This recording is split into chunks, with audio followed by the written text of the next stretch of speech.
So the extension deadline has not actually hit yet. I think it's in 3 hours, but Woj just had a tweet that heavily implies that the Deandre Ayton contract talks are over. Robert Sarver didn't want to pay him. I mean, that was literally in the tweet. And I mean, what Sarver's doing here is he's just saying we can save a couple of bucks by pushing this to restricted free agency. But now they're running the risk of the relationship between Ayton and the front office falling apart. And now it's going to be the job of the coaching staff and the entire team to make sure that Ayton doesn't feel any sort of disconnect with the team. And it's just a lot of stuff to deal with when you're going for a championship. I mean, Ayton this previous season, he sacrificed his shot attempts. His defense got way better. His efficiency went up. His performance in the postseason was great. I mean, I think everybody pretty much penciled him in for a max, and now not to get that. I don't know what happens next. I mean, my gut is that this does go to restricted free agency, and the Suns and Ayton do agree to a contract then. Whether someone else even offers him a deal, I don't know. But it's just like, why go this route? Like, even if you do save a couple bucks, maybe you don't get hit with as big of a luxury tax bill at some point, or whatever it might be, right? It's just, you usually don't see this type of thing anymore.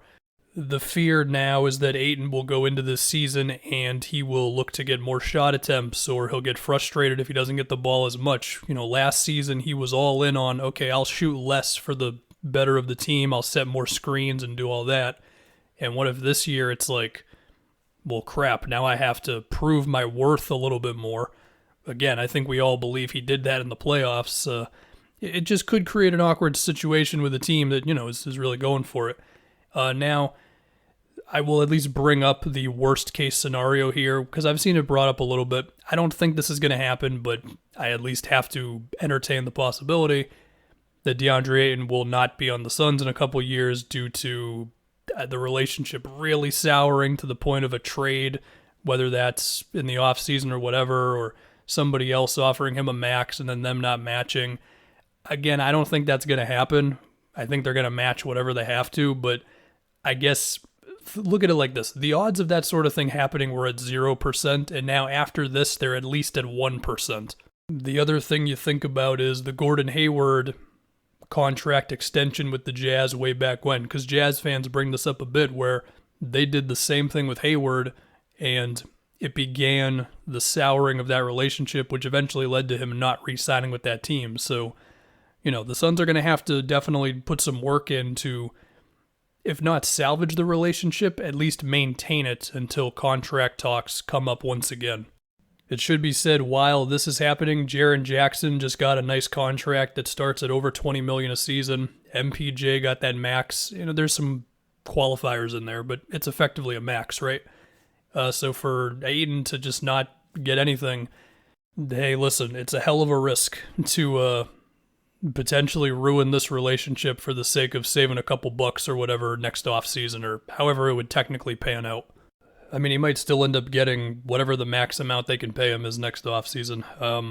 At least they gave Mikal Bridges a contract, so this didn't become too bad. I was fearful that if they were being a cheapskate on Ayton, they were going to do the same thing to Bridges, but yeah. Now, does this hurt their chances of being considered one of the best teams in the NBA or whatever? I mean, no, but you never know with this stuff, man. Like, the emotions of these players matter and all that. I guess to do some math real quick, if you look at, like, let's say the 2024 season, assuming that Ayton would have had a contract that was, give or take, $30 million, whatever it would have technically been, right? With him, CP, Bridges, and Booker, they'd be at 116. Give or take, somewhere around there. And the luxury tax is projected to be 152 that season, so it's not like they'd be immediately at the luxury tax. They could still have some options to build the rest of the team, So we'll see. We'll see if Robert Sarver gets his wish and he doesn't have to max out Ayton, or he does, but he at least pushes it to the absolute limit of when he does.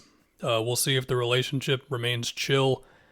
There's a world in which this gets really bad, but I'm not going to predict that happens. And that's pretty much it. And actually, the one thing I want to add at the end, would this hurt the Suns' chances of other guys wanting to come here, whether it's guys on smaller contracts looking to chase a title, or potential buyout guy later in the season, or whatever? I think that's another risk you're taking on with this sort of thing.